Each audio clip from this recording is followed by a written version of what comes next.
Assalamualaikum warahmatullahi wabarakatuh. Halo anak-anak sekalian, selamat datang di kelas kita hari ini. Semoga kalian semua dalam keadaan sehat dan semangat untuk belajar. Walaupun puasa, kita harus tetap semangat ya.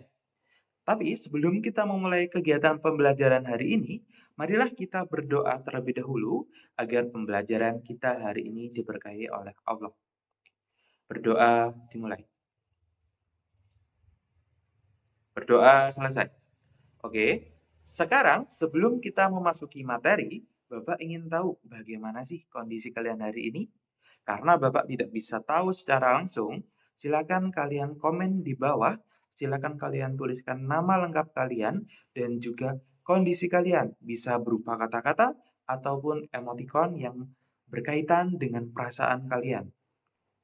Sebelum kita masuk ke materi inti, marilah kita mengulas kembali materi sebelumnya. Di pertemuan sebelumnya, kalian belajar bersama Ibu Karisma terkait apa itu perbedaan prosa, puisi, dan juga drama.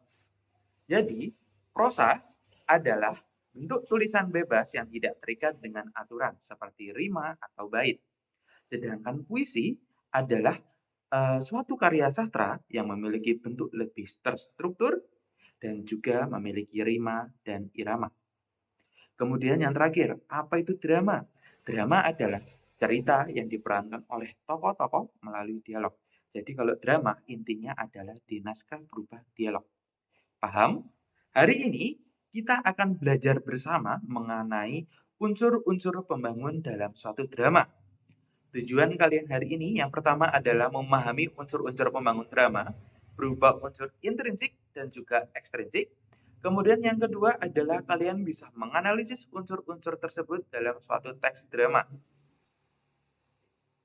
Apakah kalian pernah melihat suatu drama? Drama itu bisa berupa film. Apakah kalian pernah menonton film Dilan ataupun film Bumi Manusia? Menurut kalian, apakah kedua film ini sama? Tentu saja tidak, di mana kedua film ini memiliki unsur-unsur pembangun yang berbeda. Walaupun unsurnya jumlahnya sama, namun isinya berbeda, tidak mungkin sama. Di sini Bapak punya suatu pertanyaan. Menurut kalian, apa saja yang membuat sebuah drama itu menjadi menarik untuk ditonton? Ini menurut kalian ya. Silakan kalian tuliskan jawaban kalian di bawah. Jadi menurut kalian drama itu atau film mungkin ya yang kalian lebih familiar, itu apa sih yang menarik untuk kalian? Sekarang kita masuk ke pembahasan materi. Oke, jadi di dalam suatu drama, drama itu memiliki dua unsur. Yang pertama adalah unsur intrinsik, yang kedua adalah unsur ekstrinsik. Oke, yang pertama kita akan membahas mengenai apa sih unsur intrinsik itu. Yang pertama adalah unsur intrinsik drama. Apa sih unsur intrinsik drama itu, Pak? Unsur intrinsik drama adalah unsur yang membangun drama itu yang berasal dari dalam karya itu. Oke, yang pertama kita ada tema. Apa sih tema itu? Tema adalah ide utama atau gagasan yang menjadi dasar suatu cerita atau drama. Contohnya di sini saya ada film Laskar Pelangi. Pasti kalian sudah familiar kan dengan film ini? Oke, film Laskar Pelangi ini memiliki tema perjuangan untuk meraih pendidikan. Bisa dilihat contoh berikut. Kecerdasan dilihat bukan sekedar dari nilai-nilai, dari angka-angka itu bukan, tapi dari hati, Jun.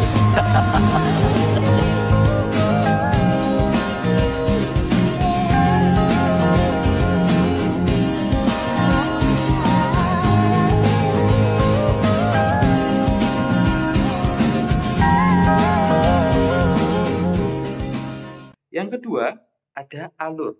Apa sih alur itu? Alur adalah jalannya cerita dari awal hingga akhir.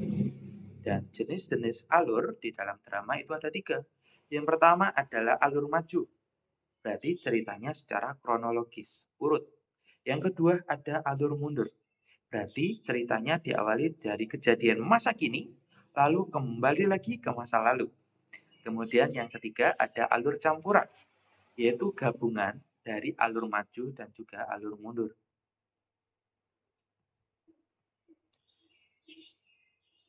Contoh salah satu drama yaitu adalah Romeo and Juliet.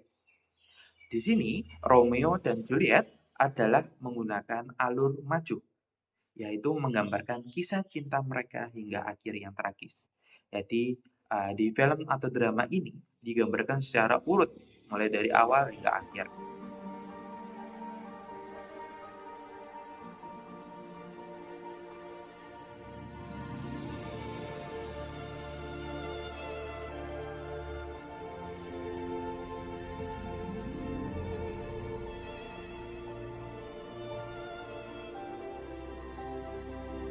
Julieta, Conde Paris? permita-me o prazer desta contradança. Yang ketiga ada tokoh dan penokohan. Untuk tokoh dan penokohan, jangan disamakan ya, mereka ini berbeda. Di mana tokoh itu adalah orangnya, sedangkan penokohan itu adalah penggambaran wataknya. Untuk tokoh sendiri, ada 3, yaitu protagonis, di mana ini adalah tokoh yang baik, antagonis adalah tokoh yang jahat, kemudian tritagonis adalah tokoh pendukung. Untuk penokohan sendiri, misalnya seperti ini. Andy itu baik. Dia penggambaran baiknya berdasarkan apa? Dia suka menolong, dia sering membantu temannya, dan seperti itu. Itu yang dinamakan dengan penokohan. Kenalin temen-temen gue. Pertama, temen gue yang paling gede badannya. Buset deh, ada kali kecap di sini ya. Ya gua jaga-jaga aja. Namanya Ariel. Itu cowok banget. Keren, baik, dan yang namanya Ariel kalau udah ketemu sama cewek. Hai, kamu Ariel kan? Yang keempat ada latar. Latar ini dibagi menjadi 3, yaitu ada tempat, ada waktu, dan suasana. Di mana latar tempat ini berkaitan dengan tempatnya sudah pasti. Misalnya di sekolah, di rumah, di kamar, dan di mana-mana. Intinya di suatu tempat. Sedangkan latar waktu itu adalah kapan terjadinya drama tersebut atau kejadian tersebut itu terjadi di kapan hari. Misalnya, mereka bertemu di pagi hari, berarti latar waktunya di pagi hari. Kemudian ada latar suasana. Latar suasana ini berkaitan dengan emosi. Biasanya digambarkan dengan di drama ini kejadiannya sedih, bahagia, atau menegangkan. Yang kelima ada dialog. Dialog adalah percakapan antar tokoh yang menggerakkan cerita di dalam suatu drama. Itu uang Bapak tabung buat kalunan nikah, Nindra. Bapak kan sudah pernah bilang, jangan main-main sama online itu. Aku cuma mau usaha yang terbaik, Pak. Mana tahu aku ditipu kayak gini. Pak, tolong Nendra, Pak. Ibu juga, sudah lah, Bu. Yang keenam ada konflik atau masalah utama dalam cerita yang membuat jalan cerita menarik. Di dalam suatu drama tidak mungkin tidak ada yang namanya konflik. Sudah pasti ada konflik. Maupun itu konflik dari dalam diri tokoh itu sendiri ataupun dari luar. Ya. Contohnya adalah sebagai berikut. Kita mau ngapain di sini, Mas?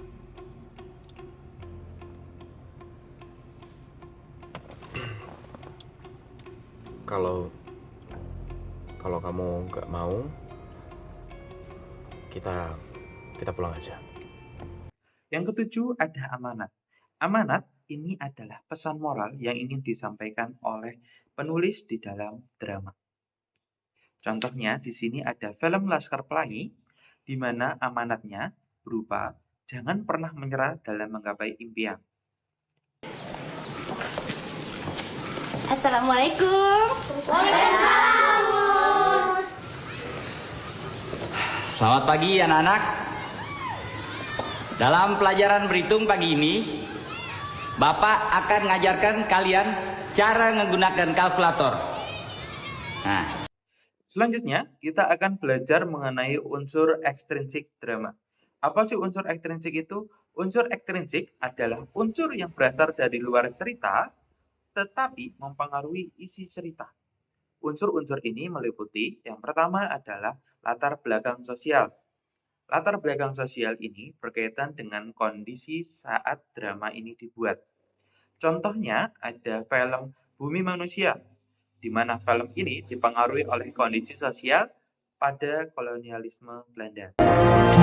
Mas.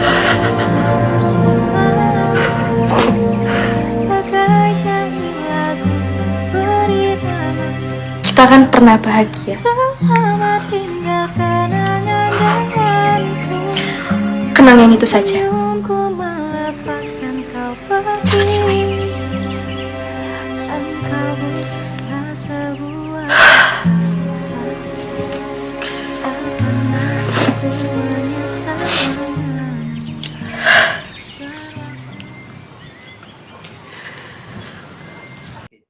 Yang kedua ada latar belakang budaya.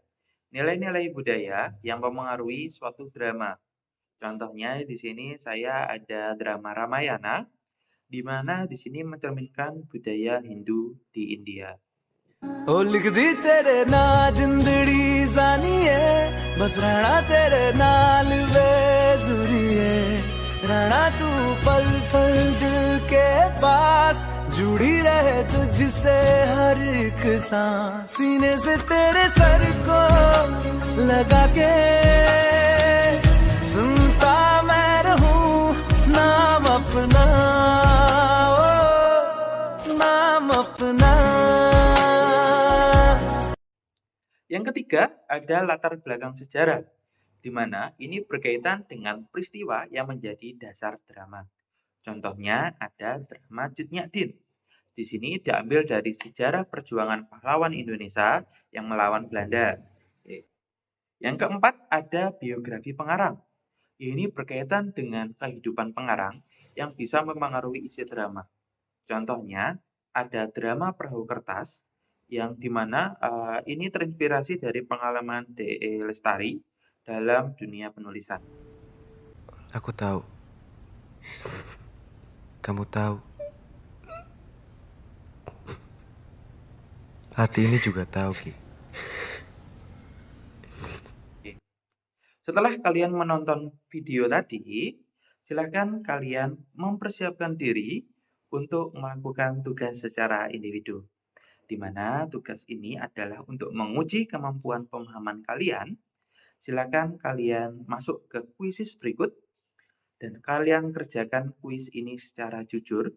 Saya mohon untuk tidak menggunakan AI karena saya ingin mengetahui kemampuan atau pemahaman kalian dalam pembelajaran hari ini seperti apa. Oke, sekarang kita masuk ke kesimpulan, yaitu hari ini kita sudah belajar mengenai unsur-unsur pembangun suatu drama, di mana unsur pembangun suatu drama ada dua. Yang pertama unsur intrinsik, yaitu unsur pembangun yang berasal dari dalam, yang berkaitan dengan tema, alur, tokoh dan penokohan, latar, amanat, konflik, dan dialog. Kemudian unsur yang kedua adalah unsur ekstrinsik, di mana unsur ekstrinsik adalah unsur yang membangun drama yang berasal dari luar tapi mempengaruhi isi drama. Yang pertama ada latar belakang sosial, yang kedua ada budaya, kemudian sejarah, dan biografi pengarang. Oke, sebelum kita mengakhiri pembelajaran pada hari ini, marilah kita tutup dengan doa. Berdoa mulai. Berdoa selesai. Oke anak-anak, terima kasih sudah mengikuti pembelajaran hari ini. Sampai jumpa di pertemuan selanjutnya. Allahumma fiq ila ummi thoriq. Wassalamualaikum warahmatullahi wabarakatuh.